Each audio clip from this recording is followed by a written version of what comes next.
method of proof called proof by contradiction, what is called tarka in Indian mathematics, that is given a somewhat of a lesser role. If any of you have tried to read the elements of Euclid, you will find that about 80% of the proofs are based upon what is called reductio ad absurdum. That you assume the contrary of what you want to prove and show that you come with a contradiction.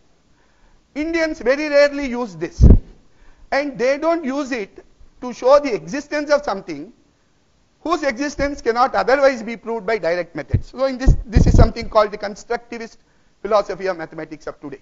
So if you want to find out the way Indian mathematics differs from either the mathematics that the Greeks did between Euclid to Apollonius, or the mathematics that has been going on in the last 150 years, say from the time of Dedekind and Weierstrass through the Bourbakis to the modern time. The main difference is this, that the Indians don't use the reductio ad absurdum technique. They don't believe that proof is all in all, and they did not set up an axiomatic system. Though they went from known results to unknown results, they did not set up an axiomatic system, and this is a technical point which is related to reductio ad absurdum. Because if you have an axiomatic system, then you take any other result and show that it contradicts this, then that will be a proof of that result.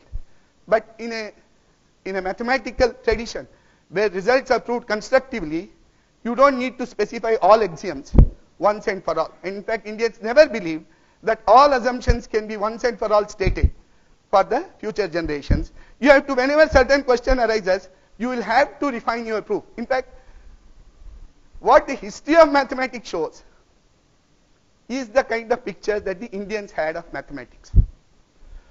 From the Greek or the modern canons of mathematics, Greco-European tradition was barren, as I said, except for 200 years then and for 150 years. And the greatest discoveries that Europe did of mathematics during the Renaissance were all done upon methods based upon what is called imperfect intuition or imperfect induction or arguments, approximate arguments. Every result of Newton is proved that way.